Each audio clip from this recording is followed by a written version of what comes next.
सतगुरुदेव की जय। बंदी छोड़ कबीर साहिब की जय। बंदी छोड़ गरीबदास जी महाराज की जय। स्वामी रामदेवानंद जी गुरु महाराज की जय। बंदी छोड़ सुखरामपाल जी महाराज की जय।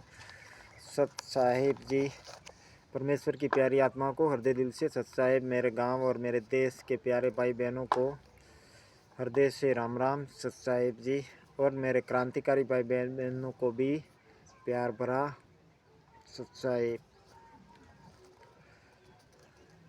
मैं अपने निर्दोष संत रामपाल जी महाराज के बारे में आप लोगों को बता रहा हूँ कि आखिर एक विश्व का कल्याण करने के लिए वो संत आए हैं और उन्हीं से ज्ञान लेके उन शिष्यों ने गुरुजी को हत्या, देशद्रोह सभी में आरोप लगाकर उनको जेल में बंद करवा दिया। लेकिन कुछ लोग ही हैं ये लोग, लेकिन सत्संग इस पे ध्यान नहीं दे रही है।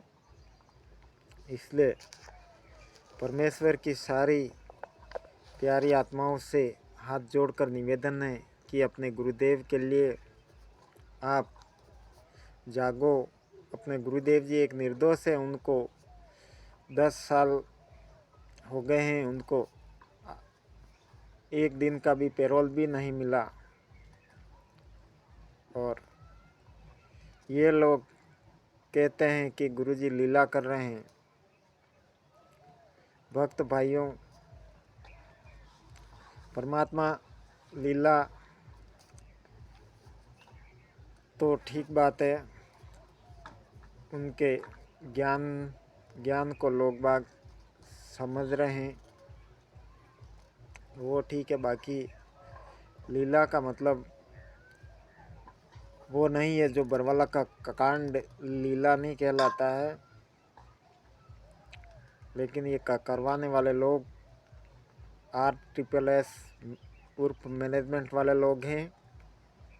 इन्होंने ही बरवाला की घटना में 5 महिला और 1 बच्चे की हत्या बांस के डंडों से कमरे में बंद करके पीट पीट कर मार डाला और हमारे अंतर्यामी गुरुदेव के ऊपर आरोप लगवा दिया और उनको आजीवन कारावास करवा दिया। बरवाला का कांड भी नहीं होता, गुरुजी को न्यायालय अगर जाने देते ये लोग, तो इन लोगों ने ही सारा षड्यंत्र रचा है। भगत भाइयों, अब पता चला भगत भाइयों, हमें भी नहीं पता था। हमने भी अपने गुरुदेव के केसों की जजमेंट फाइल की बनी पुस्तक ज्ञान अमृत षड्यंत्र का 20 पुस्तक मुझे यूट्यूब पे ऑनलाइन जानकारी हुई, तो मैंने ये पुस्तक बिहार के शशिभूषण दास जी, सासाराम रोहतास ज़िले से, उनके मोबाइल नंबर है 9931592093 पे कॉल करके ये पुस्तक मैंने मंगवाई। तो मुझे ज्ञात हुआ कि हमारे निर्दोष संत रामपाल जी महाराज को फंसाने वाले कौन लोग हैं, इसके बारे में मुझे जानकारी हो गई। तो मैं आज आप सभी प्यारी आत्माओं को बता रहा हूँ। इसलिए मेरी क्रांतिकारी भाई बहन है जो, उनको भी, वो लोग भी रात दिन अपने गुरुदेव के षड्यंत्रों के बारे में जानकारी दे रहे हैं आप लोगों को। इसलिए भक्त भाइयों, आप लोग भी ये पुस्तक मंगाकर आप लोग भी अपने गुरु के प्रति जो अत्याचार षड्यंत्र रचे गए हैं उसके बारे में परिचित हो जाओ और गुरुजी के लिए आवाज़ बनो। क्योंकि हमारे गुरुजी के बिना कोई भी कार्य सफल नहीं होता। इसलिए भगत भाइयों, हमारे को सबसे पहले हमारा गुरु चाहिए, उसके बाद ही हम भक्ति भी कर सकेंगे, तब हमारा भक्ति का फल भी बढ़ेगा। बाकी नहीं तो हमारा मनुष्य जीवन ही बेकार चला जाएगा अगर सतगुरु जी जेल से नहीं आए तो।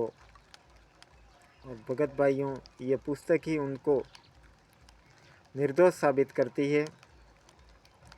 सुडानी, करोथा, बरवाला, तीनों जगहों का इसमें सब विवरण है।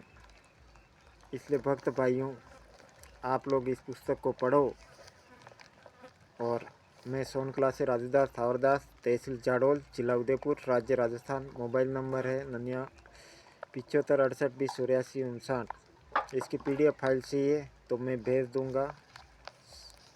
सच साहिब जी, आज का मेरा सब्जेक्ट है कि AP सिंह किसी भी केस में नहीं है, क्योंकि AP सिंह कहता अपने गुरुजी को, मैंने इतने केसों में बरी कर दिया, मुझे न्यायालय में नहीं जाने दिया, मुझे रोक के रखा। अगर वहाँ उस कोर्ट का वकील ही नहीं है तो उसको कैसे जाने देगी पुलिस, कैसे जाने देगी? हाँ भगत भाइयों, वहाँ जाने के लिए प्रत्येक का आइडेंटिटी बताना पड़ता है, लेकिन उसके पास था ही नहीं तो वो अंदर जा ही नहीं सकता। उसको मना कर दिया तो इसने बाहर आके हंगामा कर दिया, मुझे जाने नहीं दिया, वो निर्दोष है, वो है। बाकी कुछ भी नहीं, ये किसी भी केस में नहीं है। ये 12 अधिवक्ता है, इनमें इसका नाम भी नहीं है और किसी भी इसके 429-30 की जजमेंटों में भी इसका कहीं नाम नहीं है। भगत भाइयों, अब मैं आपको पढ़कर सुनाता हूँ वो 12 अधिवक्ता कौन है। उपरोक्त सभी अभियुक्तों की तरफ से कुल 12 अधिवक्ता नियुक्त हुए थे, जिनका नाम 1 MS नयन, JK गाकड़, अभिषेक चौधरी तीसरा नंबर, चौथा है रामकिशोर गुजर, पांचवा है कपिल हुड्डा, छठा है राजवीर सिंह देहरान, सातवां है